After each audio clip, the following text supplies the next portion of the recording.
জয় গৌর, জয় নিতাই। আজ 21শে আষাঢ় 1432 ও 6ই জুলাই 2025 রবিবার, শয়ন একাদশী। আজ এই শয়ন একাদশীর দিনে আমি শ্রী চৈতন্য চরিতামৃত পাঠ করছি। আজ আমি পাঠ করছি শ্রী চৈতন্য চরিতামৃতের মধ্যলীলা প্রথম খণ্ড, ষষ্ঠ পরিচ্ছেদ, সার্বভৌম ভট্টাচার্য উদ্ধারের শ্লোক 214 থেকে 235।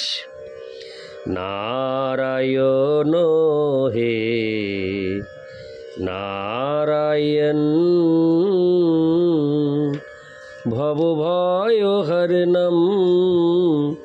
নারায়ণ। শ্লোক 214।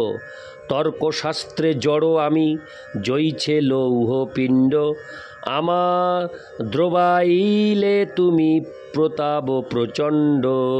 শ্লোকার্থ: তর্কশাস্ত্র পাঠ এবং আলোচনার ফলে ভক্তি বিমুখ হয়ে আমার চেতনা লৌহ পিণ্ডের মতো কঠিন হয়ে পড়েছিল, কিন্তু তুমি আমাকে দ্রবীভূত করলে। তোমার প্রচণ্ড প্রতাপের প্রভাবেই কেবল তা সম্ভব হয়েছে। ইতি শ্লোক 214। শ্লোক 215। স্তুতি শুনি মহাপ্রভু নিজ বাসা আইলা, ভট্টাচার্য আচার্য দ্বারে ভিক্ষা করাইলা। শ্লোকার্থ: সার্বভৌম ভট্টাচার্যের স্তুতি বাক্য শ্রবণ করার পর শ্রী চৈতন্য মহাপ্রভু তার বাসস্থানে ফিরে গেলেন এবং গোপীনাথ আচার্যের মাধ্যমে তাকে নিমন্ত্রণ করে সার্বভৌম ভট্টাচার্য মহাপ্রভুকে তার গৃহে মধ্যাহ্ন ভোজন করালেন। ইতি শ্লোক 215। শ্লোক 216। আর দিন প্রভু গেলা জগন্নাথ দর্শনে, দর্শন করিলা জগন্নাথ শয্যোত্থানে। শ্লোকার্থ: পরদিন প্রভাতে শ্রী চৈতন্য মহাপ্রভু মন্দিরে জগন্নাথ দেবকে দর্শন করতে গেলেন এবং জগন্নাথ দেবের শয্যোত্থান দর্শন করলেন। ইতি শ্লোক 216। শ্লোক 217।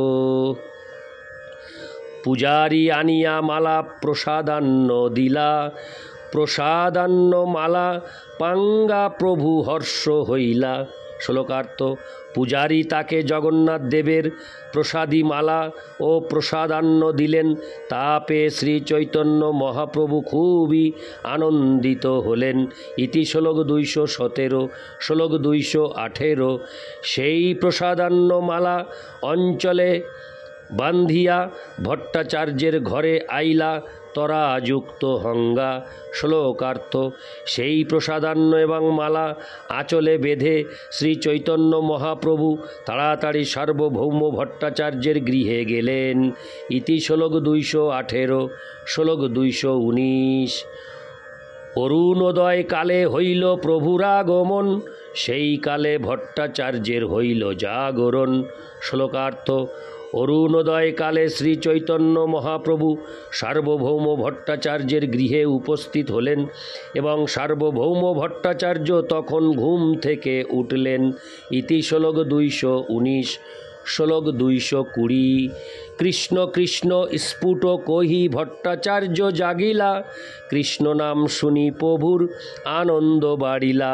শ্লোকার্থ: কৃষ্ণ নাম উচ্চারণ করতে করতে সার্বভৌম ভট্টাচার্য জেগে উঠলেন এবং তার মুখে কৃষ্ণ নাম শুনে শ্রী চৈতন্য মহাপ্রভুর আনন্দ বর্ধিত হল।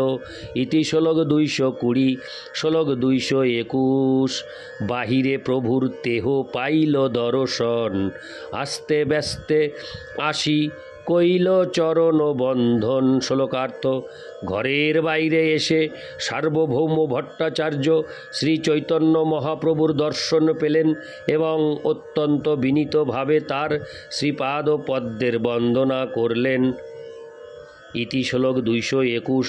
শ্লোক 222। বসিতে আসন দিয়া দুহে তো বসিলা, প্রসাদান্ন খুলি প্রভু তার হাতে দিলা।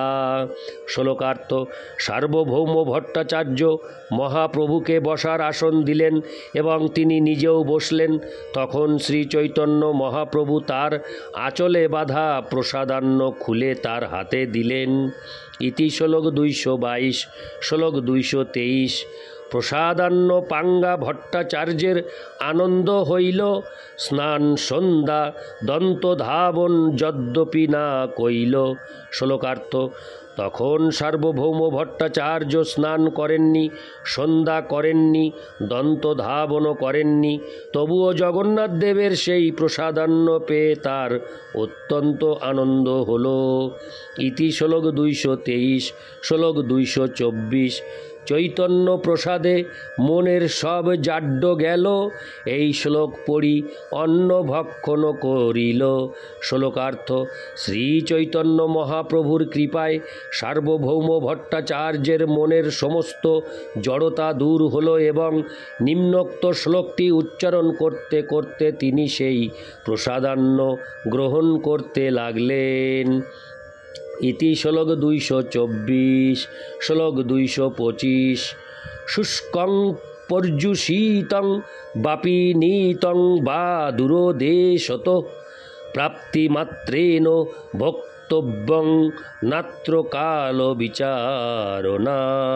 অনুবাদ: সার্বভৌম ভট্টাচার্য বললেন, মহাপ্রসাদ শুষ্কই হোক, বাসি হোক বা দূরদেশ থেকে আনিতই হোক, তা পাওয়া মাত্রই ভক্ষণ করা উচিত, তাতে কাল বিচারের প্রয়োজন নেই।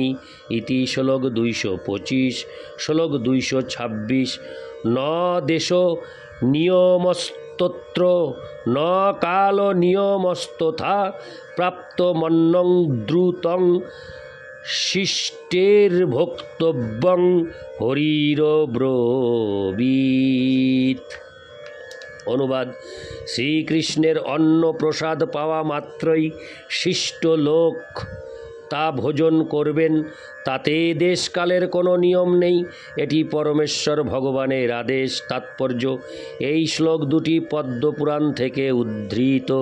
ইতি শ্লোক 226। শ্লোক 227। দেখি আনন্দিত হইল মহাপ্রভুর মন, প্রেমাবিষ্ট হঙ্গা প্রভু কইলা আলিঙ্গন। শ্লোকার্থ: সার্বভৌম ভট্টাচার্যের মুখে সে কথা শুনে শ্রী চৈতন্য মহাপ্রভু অত্যন্ত আনন্দিত হলেন এবং প্রেমাবিষ্ট হয়ে তিনি তাতে আলিঙ্গন করলেন। ইতি শ্লোক 257। শ্লোক 2 হরে কৃষ্ণ হরে কৃষ্ণ, মাফ করবেন। ইতি শ্লোক 227। শ্লোক 228। দুই জনে ধরি দুহে করেন নর্তন, প্রভু ভৃত্য দুহা স্পর্শে দোহার ফুলে মন। শ্লোকার্থ: প্রভু এবং ভৃত্য পরস্পর পরস্পরকে আলিঙ্গন করে নৃত্য করতে লাগলেন। পরস্পর পরস্পরের স্পর্শে তাদের হৃদয় আনন্দে উদ্বেল হয়ে উঠল। ইতি শ্লোক 228। শ্লোক 229। স্বেদ কম্প অশ্রু দুহে আনন্দে ভাসিলা, প্রেমাবিষ্ট হঙ্গা প্রভু কহিতে লাগিলা। শ্লোকার্থ: তাদের অঙ্গে স্বেদ কম্প অশ্রু আদি সাত্ত্বিক বিকার দেখা দিল এবং প্রেমাবিষ্ট হয়ে শ্রী চৈতন্য মহাপ্রভু বলতে লাগলেন। ইতি শ্লোক 229। শ্লোক 230। আজি মুঙ্গি অনাসে জিনিনু ত্রিভুবন, আজি মুঙ্গি করিনু বৈকুণ্ঠ আরোহণ। শ্লোকার্থ: শ্রী চৈতন্য মহাপ্রভু বললেন, আজ আমি অনায়াসে ত্রিভুবন জয় করেছি, আজ আমি বৈকুণ্ঠে আরোহণ করেছি। তাৎপর্য: মানব জীবনের যথার্থ উদ্দেশ্য এখানে সংক্ষেপে বর্ণিত হয়েছে। ব্রহ্মাণ্ডের গ্রহগুলি অতিক্রম করে, অষ্ট আবরণ ভেদ করে, ব্রহ্মজ্যোতি অতিক্রম করে চিন্ময় বৈকুণ্ঠ ধামে আরোহণ করতে হয়। ব্রহ্মজ্যোতি নামক ভগবানের দেহ নির্গত রশিচ্ছটার মধ্যে অসংখ্য চিন্ময় গ্রহ রয়েছে। পুণ্যকর্মের প্রভাবে কেউ ইন্দ্রলোক, চন্দ্রলোক, সূর্যলোক আদি উচ্চতর স্বর্গলোকে উন্নীত হতে পারেন, কিন্তু কৃষ্ণ ভক্তি লাভ করলে তিনি আর এই জড় ব্রহ্মাণ্ডে হরে কৃষ্ণ তিনি আর এই জড় ব্রহ্মাণ্ডে থাকতে চান না, এমনকি উচ্চতর স্বর্গলোকেও নয়। পক্ষান্তরে তিনি ব্রহ্মাণ্ডের আবরণ ভেদ করে চিন্ময় জগতে প্রবেশ করতে চান। তখন তিনি কোনো একটি বৈকুণ্ঠ লোকে অবস্থিত হতে পারেন। কিন্তু শ্রী চৈতন্য মহাপ্রভুর শিক্ষার প্রভাবে ভক্তেরা চিৎ জগতের সর্বোচ্চ লোক শ্রীকৃষ্ণ এবং তার নিত্য পার্শ্বদের আবাসস্থল গোলক বৃন্দাবনে প্রবেশ করার অভিলাষ করেন। ইতি শ্লোক 230। শ্লোক 231। আজি মোর পূর্ণ হইল সর্ব অভিলাষ, সার্বভৌমের হইল মহাপ্রসাদে বিশ্বাস। শ্লোকার্থ। শ্রী চৈতন্য মহাপ্রভু বলতে লাগলেন, আজ আমার সমস্ত অভিলাষ পূর্ণ হলো, কেননা আজ আমি দেখলাম যে জগন্নাথ দেবের মহাপ্রসাদের প্রতি সার্বভৌম ভট্টাচার্যের গভীর বিশ্বাস জন্মেছে। ইতি শ্লোক 231। শ্লোক 232। আজি তুমি নিষ্কপটে হইলা কৃষ্ণাশ্রয়, কৃষ্ণ আজি নিষ্কপটে তোমা হইল সদয়। শ্লোকার্থ। আজ তুমি নিষ্কপটে শ্রীকৃষ্ণের চরণাশ্রয় গ্রহণ করেছ এবং কৃষ্ণ আজ নিষ্কপটে তোমার প্রতি সদয় হয়েছেন। ইতি শ্লোক 232। শ্লোক 233। আজি সে খণ্ডিল তোমার দেহাদি বন্ধন, আজি তুমি ছিন্ন কইলে মায়ারও বন্ধন। শ্লোকার্থ। আজ কৃষ্ণ তোমার দেহাদি বন্ধন থেকে মুক্ত করলেন এবং আজ তুমি মায়ার বন্ধন ছিন্ন করলে। ইতি শ্লোক 233। শ্লোক 234। আজি কৃষ্ণ প্রাপ্তি যোগ্য হইল তোমার মন, বেদ ধর্ম লঙ্ঘি কইলে প্রসাদ ভক্ষণ। শ্লোকার্থ। আজ তোমার মন শ্রীকৃষ্ণের চরণারবিন্দের আশ্রয় গ্রহণ করার যোগ্যতা অর্জন করল, কেননা বৈদিক বিধি নিষেধ লঙ্ঘন করে তুমি প্রসাদ ভক্ষণ করেছ। ইতি শ্লোক 234। শ্লোক 235। যেষাং স এষ ভগবান দয় এদনন্ত, সর্বাত্মনাশ্রিত পদ যদি নির্বলীকম, তে দুস্তরামতি তরন্তি চ দেব মায়াং নৈশাং মমা হোমিতিধি সশৃগাল ভক্ষে। অনুবাদ। কেউ যখন সর্বতোভাবে অনন্ত স্বরূপ ভগবানের শ্রীপাদ পদ্মের আশ্রয় গ্রহণ করেন, তখন দয়াময় ভগবান তাদের কৃপা করেন। তার ফলে তারা দূরতিক্রম দেবী মায়া, হরে কৃষ্ণ, দূরতিক্রম দৈবী মায়াকে অতিক্রম করেন। শৃগাল কুকুরের ভক্ষ এই জড় দেহে যাদের আমি ও আমার বুদ্ধি আছে, তাদের ভগবান দয়া করেন না। তাৎপর্য: দেহাত্ম বুদ্ধিপরায়ণ মানুষদের ভগবান কখনো কৃপা করেন না। ভগবদ গীতায় 18:66 স্পষ্টভাবে বলা হয়েছে, সর্বধর্মান পরিত্যজ্য মামেকং শরণং ব্রজ, অহং তাং সর্বপাপেভ্য মোক্ষয়িষ্যামি মা শুচো। সর্বধর্ম পরিত্যাগ করে কেবল আমার শরণ গ্রহণ করো, আমি তাহলে তোমাকে তোমার সমস্ত পাপ থেকে মুক্ত করব, ভয় করো না। শ্রীমদ্ ভাগবতের 2:42 এই যে শ্লোকটি শ্রী চৈতন্য মহাপ্রভু উল্লেখ করেছেন, তাতে শ্রীকৃষ্ণের উক্তির তাৎপর্য বিশ্লেষিত হয়েছে। অর্জুনকে দেহাত্ম বুদ্ধি থেকে মুক্ত করার জন্য শ্রীকৃষ্ণ তাকে কৃপা করেছিলেন।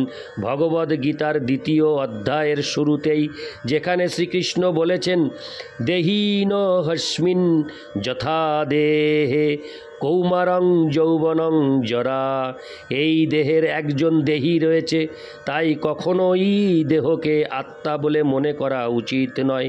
ভক্তদের এই উপদেশের তাৎপর্য সর্বপ্রথমে হৃদয়ঙ্গম করা উচিত। কেউ যখন দেহাত্ম বুদ্ধিতে আচ্ছন্ন হয়, তখন সে তার প্রকৃত স্বরূপ উপলব্ধি করতে পারে না এবং ভগবানের প্রেমময়ী সেবায় যুক্ত হতে পারে না। চিন্ময় স্তরে অধিষ্ঠিত না হলে পরমেশ্বর ভগবানের অহৈতুকী কৃপা প্রত্যাশা করা যায় না এবং বিশাল ভব সমুদ্র পার হওয়া যায় না। সেই কথাও ভগবদ্গীতায় 7:14 প্রতিপন্ন হয়েছে। মামেব যে প্রপদ্যন্তে মায়ামেতাং তরন্তি তে।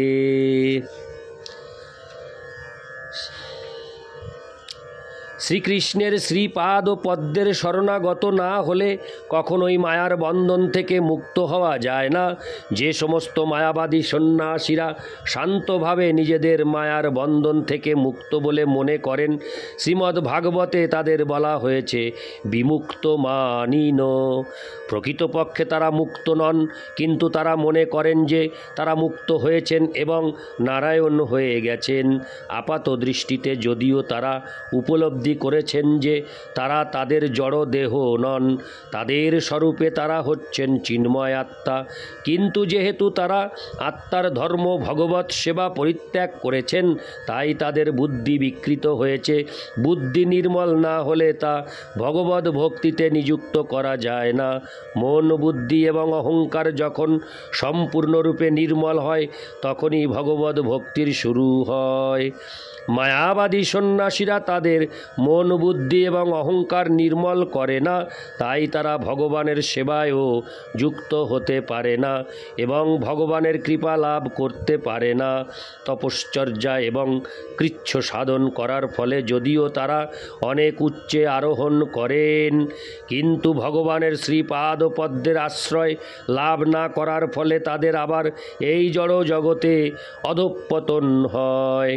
কখনো কখনো তারা ব্রহ্মজ্যোতি পর্যন্ত উন্নীত হন, কিন্তু তাদের হৃদয় এবং মন নির্মল না হওয়ার ফলে তাদের পুনরায় এই জড় জগতে ফিরে আসতে হয়। কর্মীরা সম্পূর্ণরূপে দেহাত্মবুদ্ধিতে মগ্ন, তার হরে কৃষ্ণ। আর জ্ঞানীরা যদিও তত্ত্বগতভাবে জানেন যে তারা তাদের দেহ নন, তবুও ভগবান সম্বন্ধে যথেষ্ট জ্ঞান না থাকার ফলে তারা নির্বিশেষবাদীতে পরিণত হন। কর্মী এবং জ্ঞানী উভয়েই কৃপা লাভের অযোগ্য এবং ভগবৎ ভক্তে পরিণত হতে অক্ষম। হরে কৃষ্ণ। নরোত্তম দাস ঠাকুর বলেছেন, কর্মকাণ্ড জ্ঞানকাণ্ড কেবল বিষের ভাণ্ড। যারা সকাম কর্মের পন্থা এবং মনোধর্ম প্রসূত জল্পনা কল্পনার দ্বারা পরম তত্ত্বকে জানার পন্থা অবলম্বন করেছেন, তারা কেবল বিষই পান করছেন। তাদের জন্ম জন্মান্তরে এই জড় জগতের বন্ধনে আবদ্ধ থাকতে হবে যতক্ষণ পর্যন্ত না তারা পরমেশ্বর ভগবান শ্রীকৃষ্ণের পাদ ও পদ্মে আশ্রয় গ্রহণ করেছেন। সেই সম্বন্ধে ভগবদ্ গীতায় 7:19 বলা হয়েছে, বহুনাং জন্ম নামন্তে জ্ঞানবান মাং প্রপদ্যতে বাসুদেব সর্বমিথি সমহত্তা সুদুর্লভ। বহু জন্ম জন্মান্তরের পর যিনি প্রকৃত জ্ঞান লাভ করেছেন, তিনি আমাকে সর্বকারণের পরম কারণ রূপে জেনে আমার শরণাগত হন। এই ধরনের মহাত্মা অত্যন্ত দুর্লভ। ইতি শ্লোক 235। নারায়ণ হে নারায়ণ ভবভয় হরণম নারায়ণ। জয় গৌর, জয় নিতাই।